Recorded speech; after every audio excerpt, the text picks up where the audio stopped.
Hello, my friends, and welcome to I Rebel, the season finale of Season 2. Yeah! That's where we're at. I'm Andrew Fantasia. I'm James Wazile, and I'm super excited because this could be my favorite 1-2 punch of Star Wars Rebels to date. That's a good pick. That's a good pick for your favorite. I can get on board with that. Of course, if you're watching I Rebel and you haven't liked or subscribed Rebel Scum Podcast yet, do us a favor and like and subscribe. That's the rebellious thing to do after all, because you didn't hear from me, but if this doesn't get enough subscribers, the Empire wins. And we all know what'll happen if the Empire wins. There will be no more Krispy Kreme donuts ever. But who is going to defeat the Power Rangers? That's exactly. They'll be dead. Oh. And if you don't believe me, watch the original trilogy again and count how many Krispy Kreme donut stands you see. 0. That's right. So there you go. Click that subscribe button. I think we just lost subscribers. I think we just did. We are at Twilight of the Apprentice, parts 1 and 2, the finale of season 2. Yes. Where do we begin? I don't remember these episodes. You don't? No, Not at all? No, like I said, these are, I absolutely loved. These are the ones that they basically teased us from the Christmas winter break when they teased a bunch of this, but this is really what we were waiting for. Mm-hmm. That don't call me a Sith. Don't call me Darth. Maul returns. I am Maul now. Oh, see, Darth Maul was, it was a crazy step to bring him back in Clone Wars. And then after all that, we didn't get his resolution, obviously, because Clone Wars is kind of cut off prematurely. So he was up in the air, as were a great many things from that show. But to bring him again in Rebels was a shock to a lot of us. We didn't see coming because of how close it was to A New Hope. We didn't really. I know I can speak for myself only, but I didn't see that ever being an option. Where 5 years before Luke Skywalker blows up the Death Star, Darth Maul is still alive and kicking. Like, that wasn't even in the cards, and as far as I was concerned. So when they showed us that trailer, I was like, damn, okay, I can get behind this. Like, I'm glad that they are tying up loose ends, which is really what a lot of Rebels is doing, especially going forward in season 4. We can expect to see that. I think the Maul thing really, it works well on like Rebels and Clone Wars because it is it's expanded universe stuff. It's not the movie stuff. Do you know what I mean? Like it works. Yeah. You couldn't. We all were like, I wish Maul was in the Obi-Wan film, but that doesn't really work because the film audience, they're like, well, Maul's dead. He died in that movie. But for us that follow it all, we can acknowledge and accept that Maul survives and lives on. But he lives on in this realm, in the animated realm, comic book realm, like that kind of area. But I love Maul, so I was like, bring him. I don't care. Like, I would watch him in any movie. I don't even care. Even if it took place after this one, like he's still alive. Well, okay, whatever. And we got to see Ray Park at a panel at Star Wars Celebration, and that was like probably the highlight of that weekend for us. That was a great panel. That was the one panel I really wanted to go to that panel, and we got there, and every panel was like sold out. Mm-hmm. And that one had a couple left, and we ended up getting it, and I was so happy, and it was super entertaining. Super entertaining. It was he's definitely, he loves his fans, and he knows what the character did. And it looks like Filoni and company have the same idea because they know that the character was beloved, even though, we hardly knew him. Yeah. So we got to know him. Well, look at him. He's the only prequel character in Battlefront 2, apparently. Really? So, well, Chewbacca is prequel / original trilogy Chewbacca. God. But it's him and... There's no, like, young Obi-Wan. There's no Grievous. Nope. Wow. Well, I mean, look, who knows? DLC they could do that, but the rumor, I believe it's a rumor, it might not be confirmed, but the characters that came out, he was the only prequel trilogy character, which is disappointing.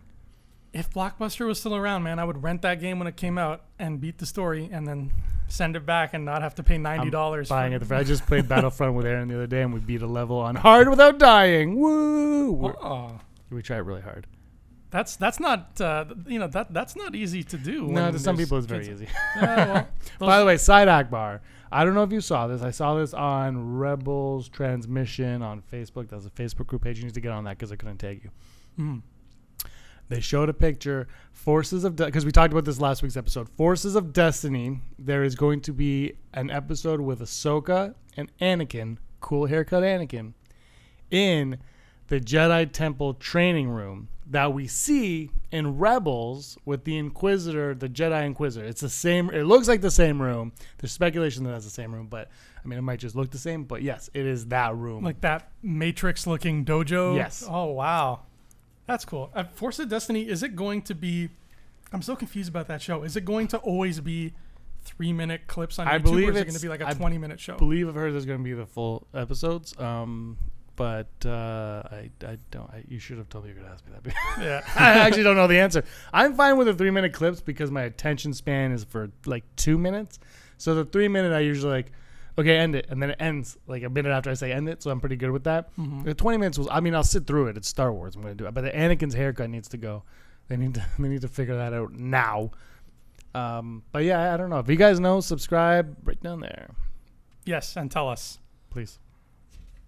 I liked what I saw of that show, though. It was fun. Oh, the show was fine. Just Anakin's hair is ridiculous. Anakin's hair was a little But like I said, it was a great 3-minute show. Yeah. Like it was, okay. And like there's so many female characters now that it's really like, I like how you don't know who's coming next. Like every episode is just like a box of chocolates. It's like, oh, who's this going to be? Apparently Finn's showing up and somebody else is showing up. But I really feel that, which I don't know how you get them. Phasma maybe. But I would really like it if Poe was a character because I want to see more Poe. I know he's not a female, but he fits in with the women that they have on the show, with the exception of Rey's the one that doesn't fit, and Poe's the one, like, swap those two, and I think the character purposes in movies, that, you know what I mean? Yeah. Like Luke's not in it. Rey is the new Luke, essentially. Take Rey out of there and put Poe in, because Poe's basically the new Leia. You know what I'm saying? Yeah, I know what you're saying. Yeah. Like, that's what I mean. But, I mean, it's all it's a female-driven, so that's fine, too. I'm just saying, I think you could do more with Poe than Rey. I said that before. Or at least set the Rey stuff, like, a year before BB-8 shows up. I'm sure she got up to some fun stuff on Jakku then. So we meet... I totally forgot, until I rewatched Twilight of the Apprentice Part 1, that we meet a fourth Inquisitor. Yep. The sixth brother, I think.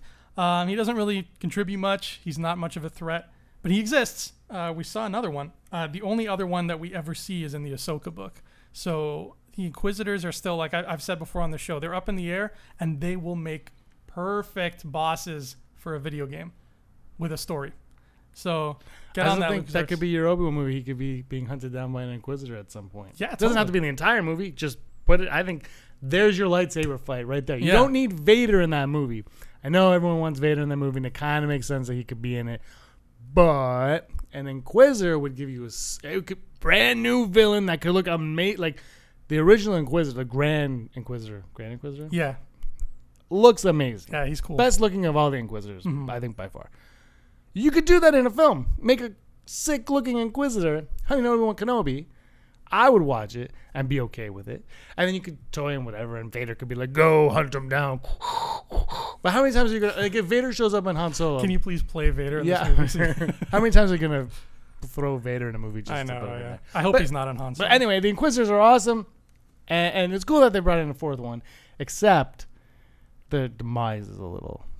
Yeah, I mean, he's dispatched with pretty quickly, but in the long run, that's good. I mean, like I said, I'm glad they're very aware of everybody's power levels, and we're not entering into a world of star killers here. You know? And Maul's Maul. Maul's Maul, and he's tough, he's a threat, but he's half man. He's kind of crazy. He's a little bit on the older side. He's not going to beat Vader in a fight. If it ever had come to that, and we see eventually that Obi-Wan is much more of a threat. So again, power levels are something that they keep very consistent on the show, which I love. So they find this Sith temple on Malachor, and Ezra finds like Kanan is showing that this was the site of a huge Jedi versus Sith battle way back in the day, Old Republic kind of day. You know what I'm talking about. It's coming. I think it is coming. You're right. It's coming so soon, man. Trust me.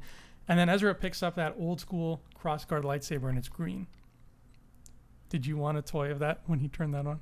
No, I'm an adult, Andrew. Oh, okay. Me too. I like talking about stocks. You know what? I would, oddly enough, if you put the green cross guard and the red cross guard side by side, I would probably be more inclined to get the red because it's bad. He's a bad guy. Yeah. I like the villains. And the red's all gnarly because his But fiber is cracked. When I first saw that in that trailer at December, it was so cool because we're like, oh, we're going to get the history of the saber, which we obviously do not get. But we see there is a history to that design, which is something we can learn about later on, which I liked. Yeah. There's so many seeds being planted for Did you want that toy? Actually, no. I agree with you. I thought it was cool to see him pick it up. That's not the answer I was expecting. No, I didn't. But you're right. When it comes to the cross guard, if I had to choose between green and red, I would choose red. And green is my favorite. Like, green is what I would have if I was a Jedi. I would pick green. You have blue? Well, I'd probably have red. red. You have blue eyes, and you have blue, like, accessories. So. Yeah, everything I have is blue. I would probably be a bad guy, though, so I'd probably have red, but it would be blue for me. Although my favorite lightsaber probably is Luke's green lightsaber. Yes. Look, guys, I'm confused. I'm wearing Vader. I don't know. Blue. See, I tend to wear a lot of like black dress shirts, like Luke in Return of the Jedi. So I immediately gravitate towards the green lightsaber with the black because it worked, man. That was color coordination. He was like a walking Xbox, and it looked so cool. And I wear a lot of black, like Anakin in Revenge of the Sith, and that's why I'd have a blue lightsaber, and I would fight someone with a blue lightsaber also. So you're good. And I would get my limbs chopped off. Oh, that would hurt. That would hurt a lot. No. Yeah. But my hair would change when it gets to animation. Still not as bad as Yoda in Rebels. Oh, yeah, don't bring that up anymore. Speaking of the Inquisitors, though, what was cool about this episode was the sixth brother, this guy we meet, he's not there looking for the rebels. He's there looking for Maul. Yes. Which means Sidious knows that Maul is still alive, and he considers him a threat. And how long has he been looking for Maul? I would assume since the clone... Like, I still haven't read Son of Dathomir, which is canon. November, it's coming out. Marvel's re-releasing it, which I'm really happy they're doing. And that is supposed to tell us what happened between the last time we see him in Rebels... last time we see him in Clone Wars to when we first meet him in Rebels, because... in Clone Wars, he ends off losing a duel to Sidious, and Sidious is like, you're mine now. I'm going to use you as a slave. And that's it. That's where we leave off. So when we meet him now, he's on his own, and he's doing his own thing on Malachor there. So it's like, okay, how the hell did he get out of that? How did he best Sidious and escape? So I can't wait to hear that story. Yeah, which begs a question. And look, I love Darth Maul. Darth Maul is one of my favorite characters. I love Darth Maul. I went to comic shop. I got the first 3 out of those 5, and I stopped because it was getting expensive. I'm just going to pick up the trade, which you said is now available. Mm-hmm. In November, I think. Oh, the trade that... the new Darth Maul. Yeah. Yes. Oh, sorry. But the question I'm asking is, why isn't that the story we're getting? Why are we getting this before everything story that doesn't have any payoff whatsoever? Well, I haven't read the ending, but getting there, I'm like, what is the importance of telling me this story? And I'm cool learning more about Maul, but if it was ongoing and never ended, that would make me so much more satisfied with that comic. You're right. Because it's only 5 issues, it doesn't. There's no meat to it. It's fluff, which is fine, but it's expensive. But where's that story? Tell me that story. Exactly. And then Sidious is like, send an Inquisitor, go kill him, because who knows at what point. He was a slave to Sidious until this episode of Rebels. I mean, it could have been right before this episode of Rebels that he was a slave, and he just escaped. So that's 14 years that we didn't see. Yeah. And that, you're right. The comic we got was expensive fluff, and it was cool. And, there's beautiful art, a lot of neat cameos. Art, yeah. I mean, those Marvel comics, those Marvel Star Wars comics, they're gorgeous, man. They're beautiful. Even just the holding the trade paperback, a new shiny trade in my hand, is just it's a nice feeling. Yeah, beautiful looking. Yeah, but the context, the meat of the stories they're telling is sometimes it raises a few eyebrows. Like seeing Maul fight a Rathtar half a year before Phantom Menace is neat, but not neat enough to spend $20 on. But they just want you to know that Rathtar has been around for a while. Yeah, yeah. All right, nobody really liked them. Like that scene looked like Firefly. Look, it's fine, but you just brought up a better story. And it really, how would that affect anything in canon? Do you know what I mean? Mm-hmm. Like, how would it affect anything substantial in canon? Because Darth Maul is, I don't want to say, at this point, he's shown up, and there's, like you said, 14 years or whatever it is in between when we last saw him and now, that you can tell any story you want that will not affect any of the main story points of any other story you're telling me right now. Right. It doesn't affect Rogue One, doesn't affect Force Awakens, doesn't affect the Obi-Wan movie, as far as we know. Won't affect Jabba the Hutt movie. Like, he's his own thing in his own unit. You can do whatever you want, and instead you decide to go back a year before the Phantom Menace. Rant over. Which, that is a time period I really want to see explored, and I think comics is a great place to do it. But with Maul, it didn't. If I was gonna see a comic of anybody's life pre-Phantom Menace, there are two characters I would pick, and one of them will surprise you. Yoda? No, actually, it would That's be either Palpatine No, or Valorum. yeah. Because who else? Like, Valorum is the center of the universe, so any story you tell could kind of trace back to him. Like, any big thing happening in the galaxy, like 5 years before Episode 1, he would be involved in. So, like, See, I would want the pilot. Rick Ollier? Rick Ollier. Oh, yeah, you're right. I love Rick That's Ollier. Coruscant. The entire planet is a Where's city. the blockade? He's my favorite character. Hey, tell me something in detail. What they needed him in Rogue One instead of like putting the text of every planet. Oh. They could be like, he just like says what it's on. That's what they needed. This is Wobani, an He's Imperial probably, prison still, camp. he's probably still alive. I would totally be down for that. That's the special edition. Yes. Make it happen. Oh, my God. Kathleen Kennedy. He pops up in a little window in the corner. No, he just flies every ship that's on their way there. Oh, Yeah, my he's God. like, what's his name in Star Fox? He just pops up in a box. He's like, hey, Fox. Only his mouth Yeah. moves.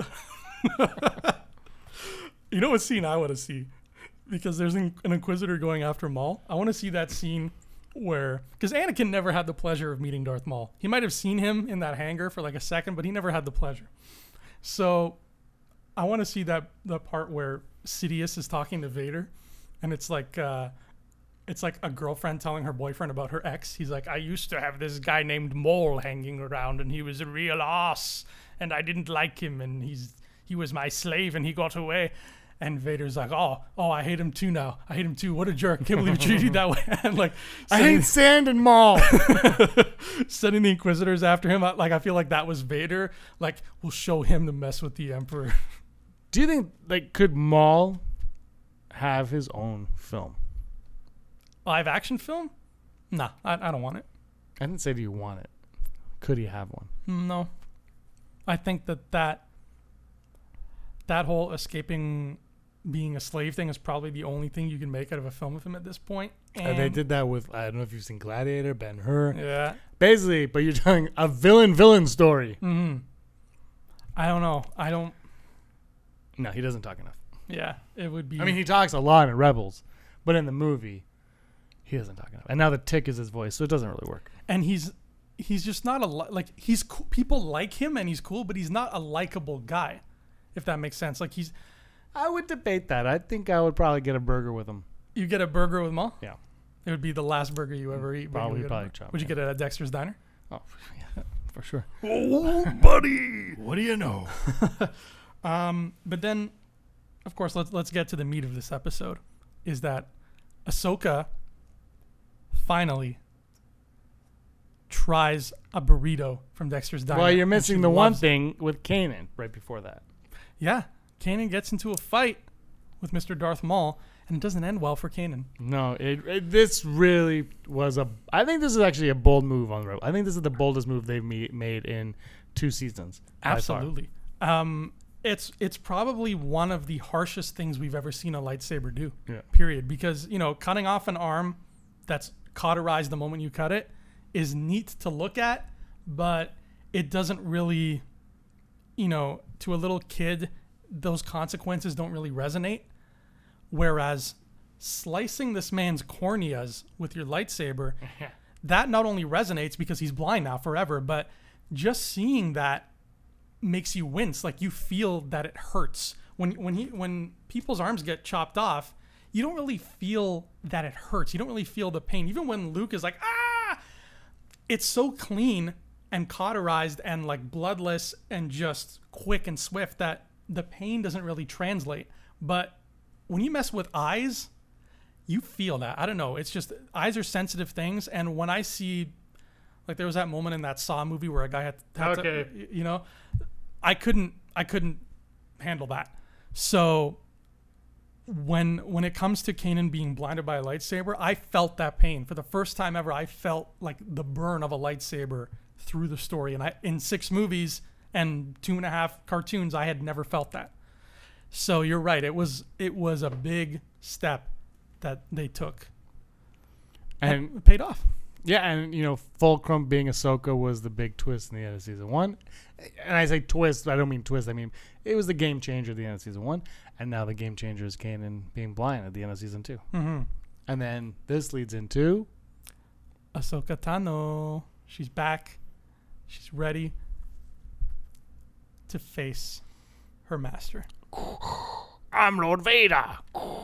Now, if there was any...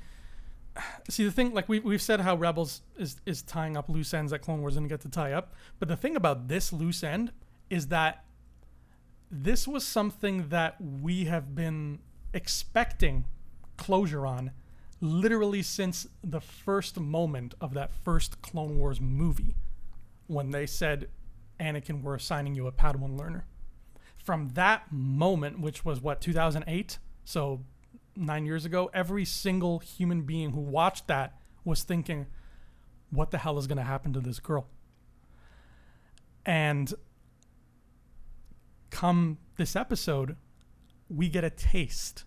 We get that first taste of her looking this guy in the eye and not seeing the guy she knew anymore. Literally in the eye. Yeah. His helmet cracks open, which is one of the scariest moments that I've seen on the show. The only thing that ruined it for me was he had an eyebrow. I wish he didn't have an eyebrow.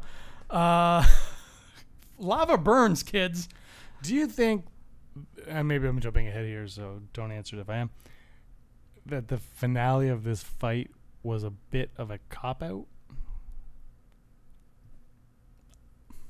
In that, can I just go ahead and talk about it? Look, Vader would kick Ahsoka's ass. He has to. For the sake of everything going forward, he has to be able to kick Ahsoka's ass. That's just it. He has to be able to beat Kanan. Vader has to be the toughest of them all. Otherwise, Luke, Han, and Leia, their storyline coming up isn't as strong. Right. Like, you're like, okay, well, he's been beat before. But also, I feel like Filoni and co, and I love them, don't want to get rid of Ahsoka so easily. And so they have this ending that's a bit ambiguous, that doesn't really have Anakin defeat Ahsoka completely, but he kind of does. But also Ahsoka gets her parts in too, which is fine. Do you feel at all that maybe they could have went a little more, just to give us a little more? Because the thing with Vader on Rebels so far is he has not been that dominated. Like, he's dominated, but you don't get the sense of, oh, you're mucked because Vader's here. I get the sense like, oh, Vader's here. They'll figure out a way to get out of this. Right. You're right. Yeah, I agree with that. I think that he could be even more of a threat than he is. I mean, in the comics, in the Star Wars ongoing and the first Vader ongoing, he was almost too dominant. He was like Superman on crack. Like, nothing could scratch him. And there was a moment in the first Star Wars comic where like, he's killing his own stormtroopers willy-nilly just because. Like, one of them, he gets trapped under rubble and his helmet flies off, and one of them comes to help him and sees his face, so he breaks his neck with the Force because he doesn't want anybody to see his face. Naturally. Like, he is more evil and more powerful in that comic than he has ever been in anything. But there are moments in Rebels where they dial him back. In regards to Ahsoka, I think you're right. She probably she should not be able to overpower him. But in terms of power level, I would say that if, for the sake of argument, Vader and Obi-Wan are on the same playing field, and Luke and Leia would be underneath that, then I think directly underneath Luke and Leia would be Ahsoka. Like, she she, excluding the Skywalkers and Kenobi, she is at the top of the food chain just because she was trained by Skywalker and Kenobi. Like she has that in her blood. Any move that Anakin has learned, he passed on to her.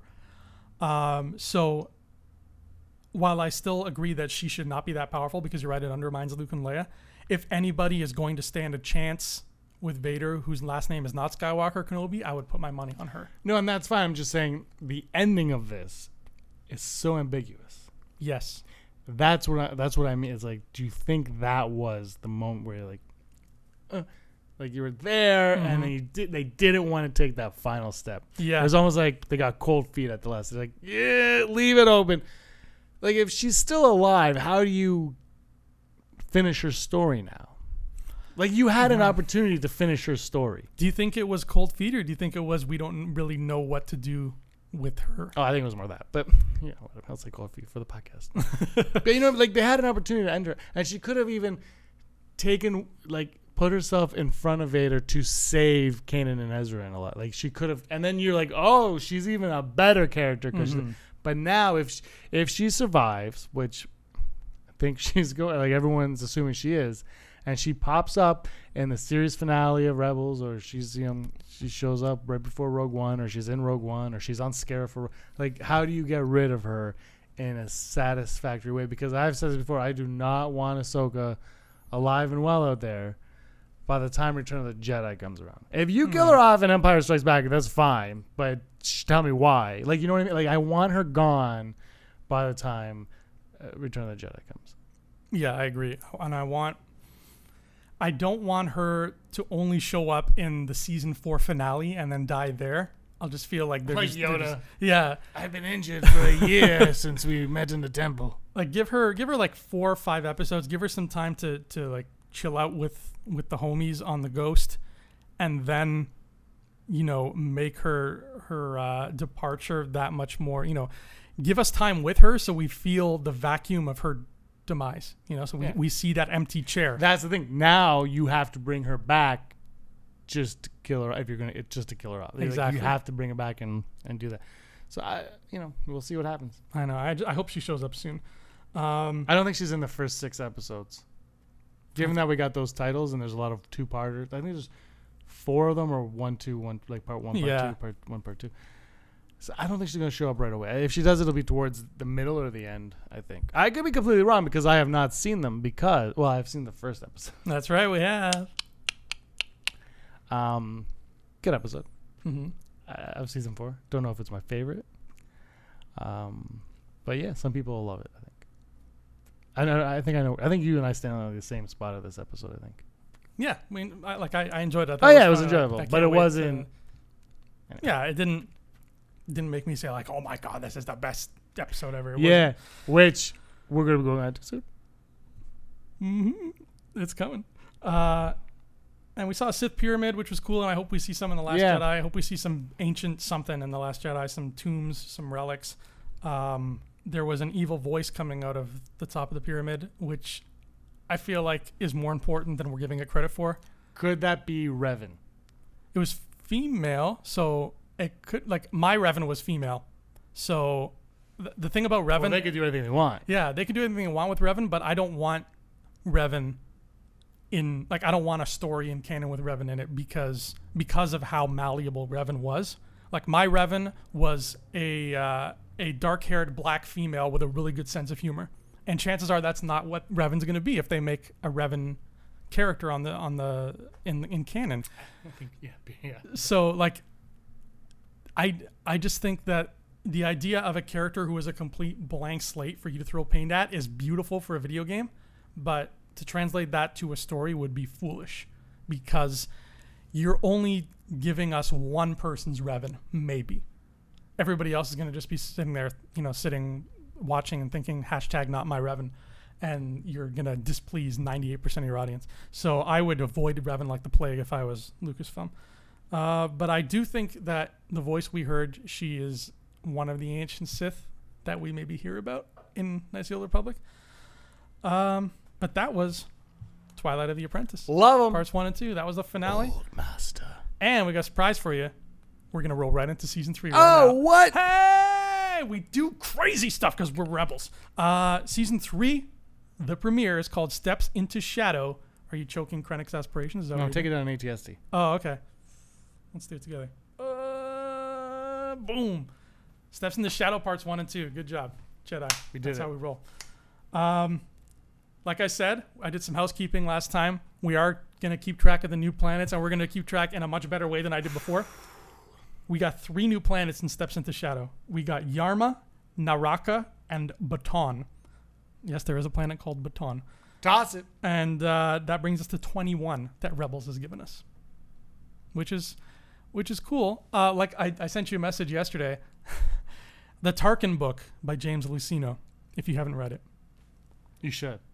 It introduces 37 planets into canon, which is insane. Not enough, if you ask me. That is insane. I think what he was doing is because he was so ingrained in the Legends books, I think he was just doing some housekeeping at that point. He was taking a bunch of planets from Legends and bringing them back just so that they're canon again. Yeah.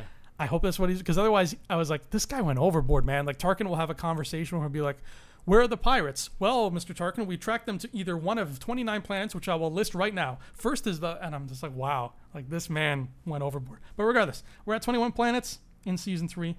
And this is, among other things, I mean, let's just cut right to the chase. This is our first taste of Lars Mikkelsen as Grand Admiral Thrawn. Big announcement at Star Wars Celebration, England, Europe. England, yeah. Europe. That was a big announcement. That blew everybody away. We're getting Thrawn. Great job on everything about Excellent job on Thrawn. I never saw the footage of that room where they announced Thrawn for the first time. How was the fan reaction to that in that room? Like, did a lot of people in that room know who Thrawn was? I have to think back. It was crazy. I remember that was a talk that whole weekend.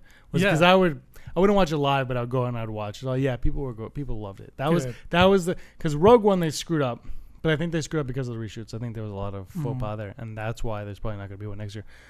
But also, the Thrawn thing was just such big news. Everybody loves Thrawn. Everybody wanted Thrawn back, and now you're getting him. Not only are we getting him, but they brought Timothy Zahn out. Also for the announcement. And then he got a book. So it was like this 1-2 punch of, Thrawn is back. Yeah. And hopefully we get more Thrawn novels. I think we will, because what they've given us with Thrawn now is so different. It's so outside, the border, literally outside the borders of what we know in Star Wars. So it's kind of like they have to tell us more now, because they introduced a new element. And if they don't follow up on it, then it's going to be sad and disappointing and anticlimactic.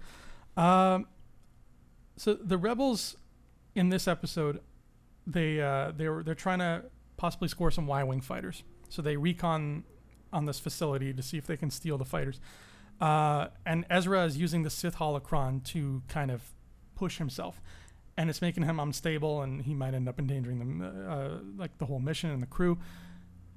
There's a lot of Ezra being tempted by the dark side in this episode. And then there isn't anymore. Well, we'll get into that later. But yeah, this episode is the one I remember watching and I had a joke. Because we were... Brock and I had been doing the Rebel Scum podcast for like 5 weeks or so at this point. Something like that, maybe 7, something like that. And he had seen this episode of Fan Expo Canada on Labor Day weekend. So he already knew it was coming. I had no idea. So I watched it and I had a joke that Ezra was Snoke. There's parts of this episode I'm like, Ezra's Snoke. People, this is it. We're going to go right back on this wagon now. And I mean, you could make a lot of, you could put a lot of pieces together to say that he is in this episode. In this episode alone. Because they teased the dark side so much in his hair, everything about him. He's slowly turning into it, which might just be a tease. Or it might be completely the truth. Except, when we talk further on about season 3, I think we will understand that it can't be the truth. You're absolutely right. Then we meet another character in this episode who plays a big part through season 3. And this character raises a lot of eyebrows. This is the Bendu. I'm the Bendu. The Bendu. Kanan Jarrus. I can't do it. Tom Baker's got a great voice. It's one of my favorite voices on the show. It's so theatrical. It's just, it's insane. The Bendu is a thing that lives on this very force-sensitive planet, and it in itself is force-sensitive, but it doesn't care about anything but itself. The Bendu, to me, is a cool concept, but so vague that I wonder why it exists in the first place. Do you know what I mean? They need something for Kanan to talk to because he's blind. Yeah, you're right. That's all I can think of. What do you think of the character in general? I really like the Bendu, but I think we'll get on to when we talked about the finale. I loved it. This episode, loved the Bendu, loved the idea of the Bendu, loved where I thought they could go with the Bendu. But I think this was one of those moments when you have something, you've got an idea, a concept, but you don't think of the aftermath of that concept. You're like, this is so cool, let's put it in, and then you're like, well, now what do you do with it? I think that's what we're gonna find out with the Bendu is. It's so cool because it does give Kanan someone to talk to. They get to learn a little bit more about the Force from this mystical creature, and it just happens to be in the middle of nowhere. It teaches them that the spiders aren't that bad. But where do you take a character like that? How does a character like that? How do you get rid? What I said about Ahsoka 2 minutes ago. How do you get rid of that character in a satisfying manner? Also, do you even have to get rid of that character? Because that is something that could just live on. Mm-hmm. But we'll talk about that later. But you're right, because the planet that they're on, Adelon, it's out of the way enough that his existence won't really mess with what's going on in the original trilogy, so it's not going to, crisscross anything. But as it stands now, having seen all of season 3, the only purpose I can see storytelling-wise that the Bendu would serve is that his lifestyle choice, his whole neutrality thing where he's just like, I am one with the Force, but I don't give a damn about anything, that maybe in the future becomes inspiration for Kanan and Ezra. And they just become people who are good with the Force, neither Jedi nor Sith nor any label, but they're just like, I'm just going to sit on this rock and sleep for 1,000,000 years. See, I can see that more Ezra than Kanan, because Kanan is a Jedi. Mm-hmm. Like, Kanan is pure Jedi. He sees that way. Ezra's still like, he's a Jedi, but he's kind of... He's more like, he's got the nature thing going out for him because, he's talking to animals. Yeah. So you're right. Ezra could become like a hermit on a rock for the rest of his life. I just feel that's so cheap. I know. That's my problem is it's this show, I love it and everything, but don't end it cheaply. And they've already, the ending's already done. Like, they finished recording. It's ready to go, but please don't cheapen it. That's my plea. That's all I gotta say. Don't cheapen it. So going forward, we're gonna see the Bendu a lot, and by the end of this season, we'll have some questions about him. I don't, without spoiling, what happens at the end of season 3. Do you think we've seen the last of the Bendu? No. Well, maybe that Bendu, but no. Oh. But no. I think a Bendu... but it's hard to say. Like, in what form? I want to say no. I want to say Bendu, some form of a Bendu is coming back. Have we seen the last of Mortis?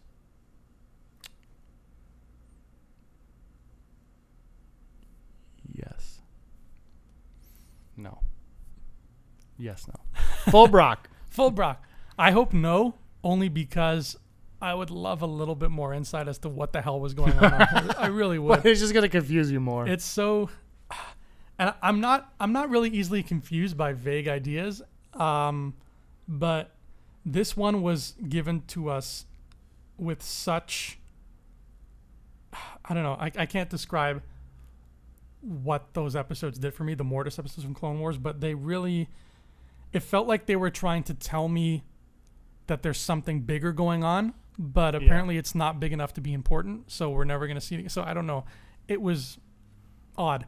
So I would like to see it again, if only to learn more about it. Well, that's a way you can get rid of Kanan and Ezra, maybe. Maybe they chill out on Mortis. But 16 episodes? How do you take care of Rogue One, Saw Gerrera, and then go to Mortis? Should be maybe that's the new cartoon.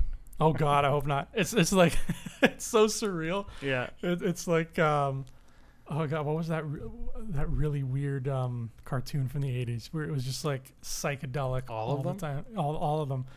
Like, was it Rom the Space Knight or like something along those lines?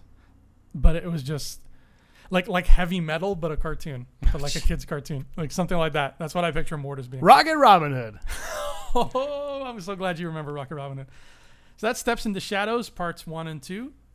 And that's this episode of I Rebel. We're in season 3 now. We're getting there. You know what they say about season 3?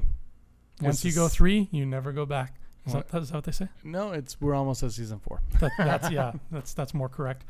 So thank you for watching. Thank you for rebelling. Thank you for keeping up with us. Season 4 is coming soon, man. We're this close. October 16th, only 2 years from now. 3 weeks away. 3 weeks away. And The Last Jedi is about 80 days. 80 days. And Darth Maul's going to show up in it. Call me very old, master. Thanks for watching, scumbags. We'll see you next time on I Rebel. Hey, scumbags. Thanks for watching. Don't forget to give us a thumbs up on our video. As always, please subscribe to our YouTube channel, Rebel Scum Podcast, for all the latest videos.